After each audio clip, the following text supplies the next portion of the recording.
My mom would be at all my sporting events. Let's say I was playing football, okay?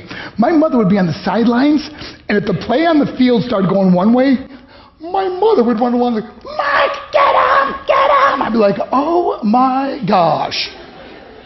I'd get in the huddle with the other guys. They go, Mark, is that your mother? I go, no, I never saw her before in my life.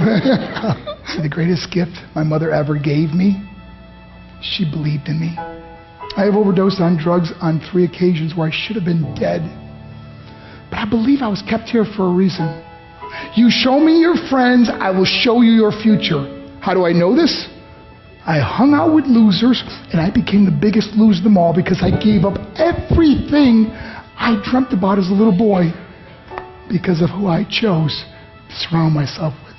My friends would drive me home at 2, 3, 4 in the morning. We'd be drunk and high, laughing in the car.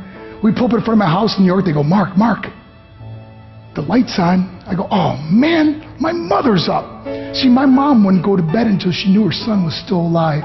I'd walk in, she'd say, hi Mark, how was your night? I go, it was good, Mom, I'm just gonna go to bed. She goes, can I talk to you for a minute? I go, Mom, I'm tired, I'm just gonna go to bed. She goes, Mark, I haven't seen you all day and all night. Can I please talk to you? I said, man, just leave me alone. You bug me. I'd slam my bedroom door on the one person who believed in me. I was on a worldwide tour and we were wrestling overseas in Japan. After my wrestling match, I went upstairs in my hotel room and I fell asleep. There was a knock at my door at 3 o'clock in the morning. I got out of bed and I looked through the safety window and I could see it was a Japanese promoter. So I opened the door and he said, Mark, you need to call home. There's been an emergency. I went and got on the hotel room phone. I called back to the United States and said, hey, what's going on? They said, Mark, I don't know how to tell you this. I said, just tell me what happened. All of a sudden I started crying. They go, Mark, I can't tell you. I said, just say it. They said, Mark, your mother died. I just threw the phone down. I ran out of my hotel room. I took the elevator to the lobby, and when the doors opened up, I just ran out into the street. I mean, there was no cars, there was no people. It was 3 o'clock in the morning.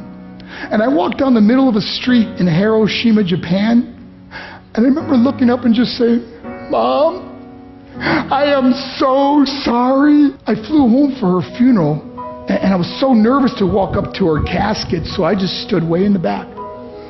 And I kept looking from a distance. I kept thinking to myself, Mom, please wake up. Please get up. And then I finally got the nerve to walk up to her. And as I got closer, I could see my mom for the first time. I mean, she was so beautiful. She was dressed in white. I mean, she looked like an angel. And I just stood over and I said, Mom, you are my hero. Everything I am, everything I hope to be was because of you. You loved me so much. You gave me a life. You're the only one that ever believed in me. How did I repay her? By getting drunk, by getting high, by getting stupid, by hanging out with losers? For what? All she ever wanted to do was talk to me. I wish I could talk to you now, Mom. I wish you could see what I'm doing. Why couldn't I have been a better son? We are defined by our choices. But if you surround yourself with people involved in drugs and alcohol and pills, it's a dead end. I'm not here to preach to you. I'm here to tell you I lived that life.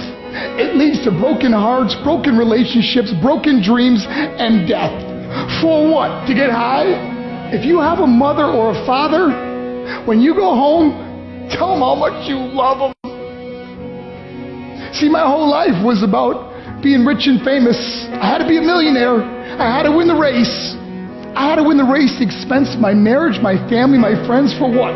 To be all alone in the world? I learned what is truly important, and that is how precious this gift of life is, and our families, and how quickly it can be taken away. See, I no longer live in time. I live in moments. See, it's not what's in your pocket that matters. It's what's in your heart that truly matters. Love Love is just a word until somebody comes along and gives it meaning. You're the meaning.